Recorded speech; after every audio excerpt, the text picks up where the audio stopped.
Resident Evil 2. Resident Evil. Resident Evil. Resident Evil 0. Resident Evil. Resident Evil 4. Resident Evil 5. Resident Evil Revelations. Resident Evil 6. Resident Evil 7.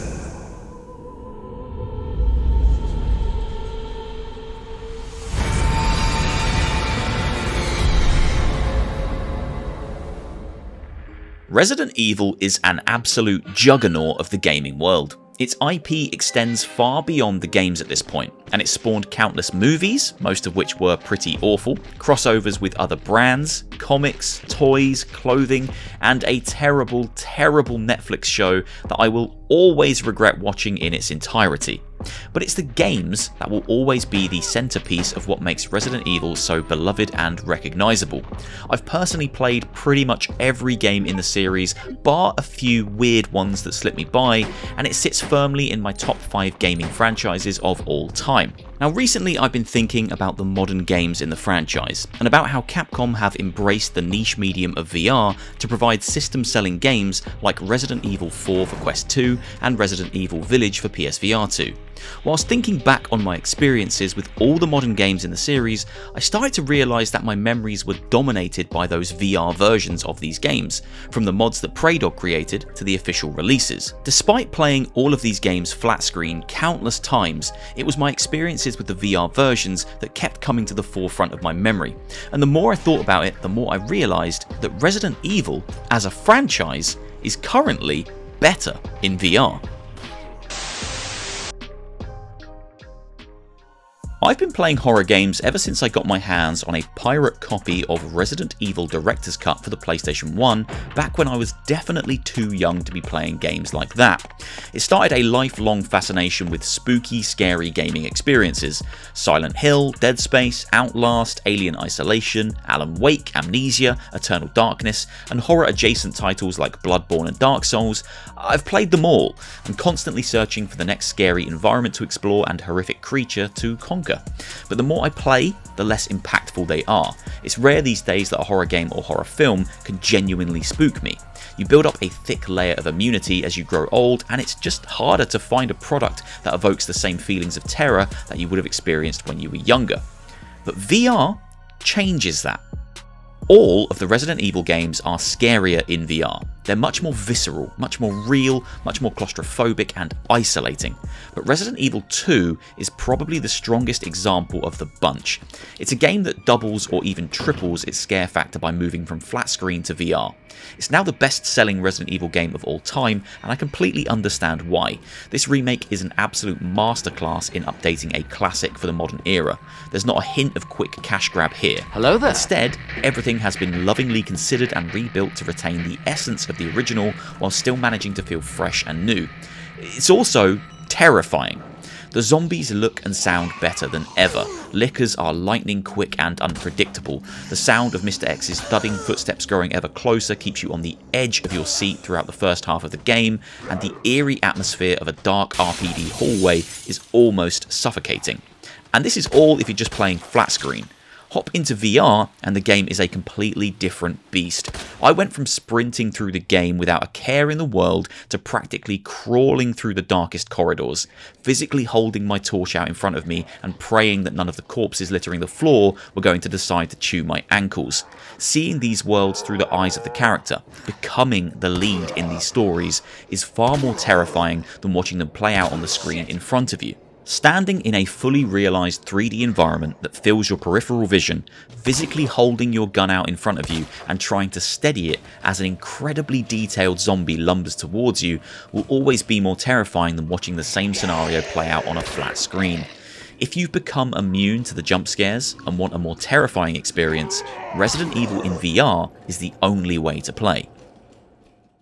Resident Evil 4 is beyond iconic. I can remember being subscribed to the official Nintendo magazine back in the early 2000s, and each new piece of information or article about RE4 got me more and more excited.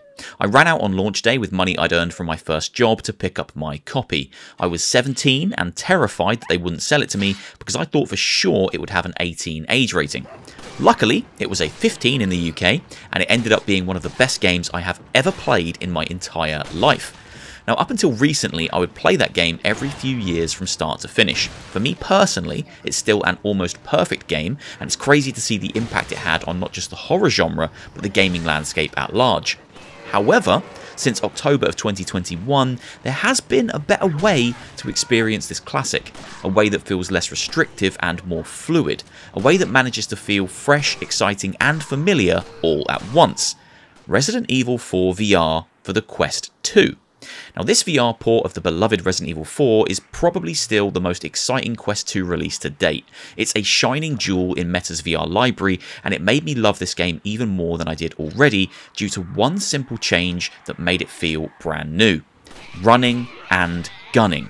In the original flat screen versions of Resident Evil 4, you control Leon Kennedy like he's a tank, and when you want to shoot something, you have to stop moving, take aim and fire. Now, back then these controls felt intuitive and fresh, but by today's standards it feels heavy and cumbersome. In the Quest version, this problem is eradicated, and it's honestly immediately freeing. You can walk, run and maneuver your way through the entire game, and you never need to stop to fire a bullet. You can shoot whilst running, you can shoot behind you whilst walking away, and you can shoot villagers in the knees whilst moving past them. It completely changes the way you play the game and gives you the freedom to choose how to tackle each combat scenario. These changes to the ways you play don't stop here either.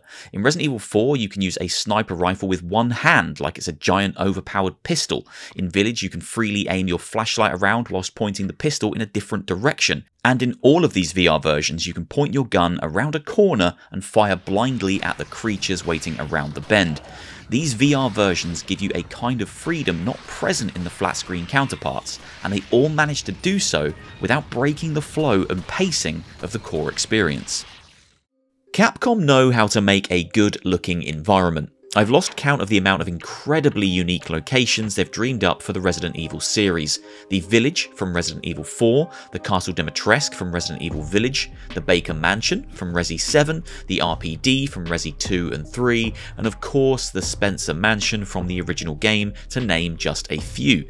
Almost every game in the series has a location that feels just as integral as the characters themselves. These environments are some of the most recognisable areas in all of gaming. They're so iconic because they feel so real, especially in these modern iterations built in the RE engine. They feel lived in, they feel like they should exist regardless of how fantastical they might be, and they're littered with tiny details you would probably miss if you weren't playing in virtual reality. Now, this is a benefit of VR in general. I often find myself stopping to smell the roses more in VR games than I ever do in a flat screen experience.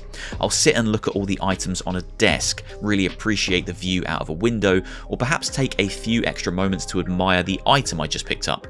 It's one thing seeing something cool on a flat screen, but it's a completely different experience to be standing in front of it or physically holding it in a virtual world. Take all of this and apply it to the iconic locations of the Resident Evil franchise, and it's a genuinely breathtaking experience for fans of the series. Stepping foot into the Castle Dimitrescu on PSVR 2 is probably still my favourite VR gaming moment of 2023. And not just because the sexy vampire ladies got up close and personal with me. No, it's because you don't quite understand how vast and grand this place is until you've walked through it in VR. The scale of it all is mind-blowing, and the whole place is covered in smaller details that I never stopped to appreciate whenever I played it flat. The rotting food throughout the house, the paintings, the antiques, the views from the castle roof, the ornate carvings on the doors and walls, it's all so perfectly crafted, and seeing it with true scale and depth feels like the best way to experience it. If you've ever wanted to walk through an iconic Resident Evil location, then VR, whether it's official releases or modded versions, is slowly giving you the ability to do so, and it's a game changer. If you're brave enough, that is. Resident Evil 7 was a massive turning point for the franchise in general.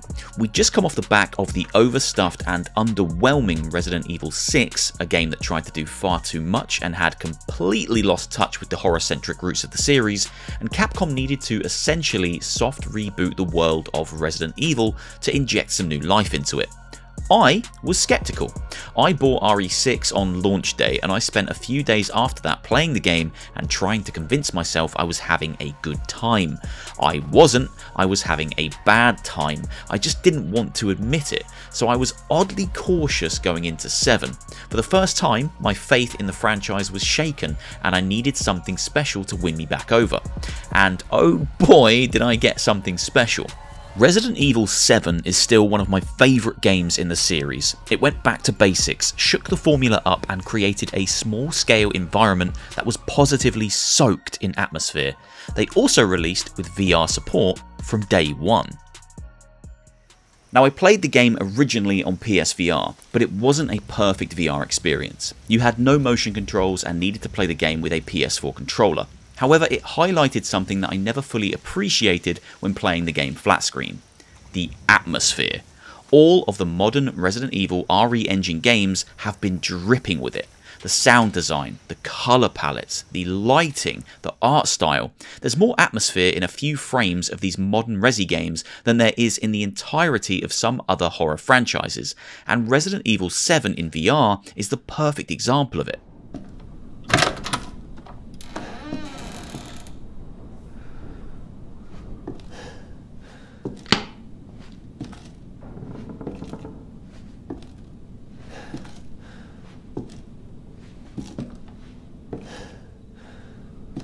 At this point, I would recommend experiencing this one with the PSVR mod. It's a more complete experience with motion controls and some neat little extras like putting your hands in front of your face to block and being able to physically grab healing items from behind your shoulder. It improved upon the official PSVR experience in almost every way. However, if you only have access to the PSVR version, it's still fine for what I'm trying to demonstrate. Load into Resident Evil 7 in flat screen and slowly walk through the halls of the Baker mansion. It's pretty spooky, right? It feels like a real place, and it has this ominous atmosphere that hangs heavy over the whole ordeal. The place feels wrong or cursed. Now load into RE7 in VR and do the same thing. Holy shit, it's overwhelming. That atmosphere is like a thick fog you can barely navigate through. You can feel it behind you as you walk down a corridor. You can feel it around every corner. You can practically taste the thick, unbreathable air. VR amplifies everything, so this point is kind of tied to the original one about these games being scarier in VR, except this is a little harder to explain. It's all about the atmosphere. You can distance yourself from it when playing the flat screen games, but in VR, you have no choice but to bathe in it. The RE engine is doing amazing things for atmosphere, and in VR, it's all the more evident.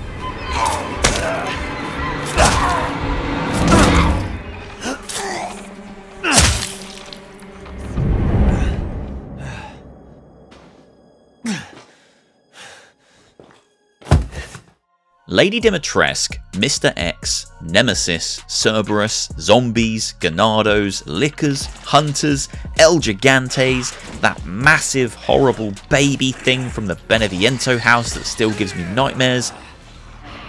Oh god. Oh, look at it! Look at it! Oh no, it's quite fast, isn't it?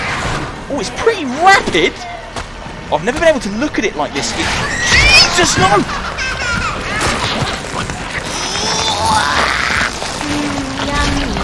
Is it saying yummy? Resident Evil sure has a lot of iconic enemy designs and characters.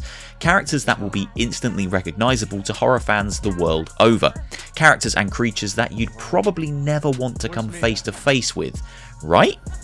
Wrong! Seeing these characters up close and personal is thrilling, and all the VR iterations of Resident Evil so far have allowed us to get as close as we like to these horrific creations. You can see the drool between the gnashing teeth of a Cerberus as it leaps towards you, the horrifically detailed damage and gore on a zombie as it shambles your way, the overwhelming speed of a licker as it scrambles up a wall and onto the ceiling, or you can just sit there and really take in the size of Lady Dimitrescu's assets. Damn! For me, VR has always been a way to visit worlds I've only ever seen on a flat screen. It's the reason I used the VR program Vorpex so much in my early YouTube days. It's a program that allows me to play any non-VR game in VR with full 3D and scale. It sounded too good to be true, but there it was. Now, it's a far from perfect tool, and it often wouldn't work anywhere near as smoothly as I hoped it would, but what it did do was let me walk around these locations and worlds I know so well from a new, more immersive perspective, seeing enemies up close and getting a sense of their scale and size. It's crazy to me that I can now come face to face with these iconic Resident Evil enemies in virtual reality. It's the kind of thing I always dreamt about when I was younger, and it's exactly how these worlds used to look in my imagination when I would daydream about being trapped in there or running through them as some kind of badass action hero. Again, there's definitely a trade-off in terms of terror. Seeing these enemies up close is horrific, especially the zombies of Resident Evil 2. They're definitely the most horrifically detailed and realistic looking zombies I've ever seen in a video game, and they're made all the more disgusting when you're seeing them in first person VR. But if that's what you want, if you want to go face to face with these iconic gaming baddies, then VR is the best way to do it. Once you've seen how truly massive Lady D is, you'll never want to go back to seeing her flat. My final point, and probably the most important one, is this. Playing these games in VR doesn't take anything away from the experience. Whether you're playing an official port like Resident Evil 4 on Quest or playing a modded experience like Resi 2 on PSVR, the entire game is still intact. Nothing is removed to make it work in VR. All the boss fights, encounters, puzzles and story beats are there. You're just experiencing them in a more immersive, awe-inspiring and terrifying way. They aren't always perfect. In Resident Evil 4, for example, not everything has been beautifully recreated for VR. You can't physically climb ladders, for example. You simply click A and appear at the top of them. It's a bit of a jarring element and one thing that I wish had received a little more attention, but it's ultimately a minor thing and doesn't stop me from thinking the VR version is the definitive version of this classic. The VR versions are also all just as viable to speedrun as the flat originals. It is, after all, one of the core components of the franchise. Blasting through the game with less saves and a faster time to unlock a goofy outfit or overpowered unlimited ammo gun is what keeps players returning time and time again, and these elements are intact when playing VR. Now, don't get me wrong, when a new Resident Evil game comes out, I play it flat screen first. That's the way Capcom made it, and these games are superb whether you play them in VR or not. I'm not a VR purist who needs every game to be in VR. I actually still play far more flat games than I do VR ones, and sometimes I just want to sit in a chair, relax and play a game without a big heavy box on my head to increase the immersion. Or maybe I simply can't be asked to flail my arms around and get all physical to kill the enemies pursuing me. Perhaps I just want to click a button and watch them die instead. It all depends on who you are and whether you're in the mood for a more immersive, all-encompassing experience. If you are, if the mood is right, if you want to feel as close to these worlds as physically possible and you want to swing your knife at a zombie or throw a grenade at a licker, then Resident Evil is blazing the way for top tier VR ports that are content complete and in many ways better than their flat screen counterparts.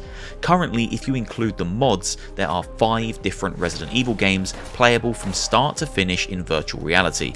All with motion controls and all are content complete from beginning to end. And soon this number will be 6 when the Resident Evil 4 Remake VR version launches for PSVR 2. And truthfully, I hope the trend continues as the years roll on. I want Resi 5 in VR. I want the original remade in the RE engine with VR support. Heck, I'll take a redo of Resident Evil 6 in VR as well. Perhaps that will save it from being such a lackluster game. Capcom have embraced VR in a way that most developers haven't. They've seen the potential that VR holds and have provided this small niche market with some of the best experiences we've had to date. Modders like Praydog have then filled in the blanks with exceptional fleshed out mods for the other games in the series that don't have native support, and the entire community has flocked to play them time and time again. Resident Evil is an incredible franchise, and it's better in VR. I can only hope that other developers and studios take note in years to come and create ports that showcase the potential of VR in new ways whilst bringing their games to new audiences. I'm still waiting on BioShock VR. Wink wink, nudge nudge.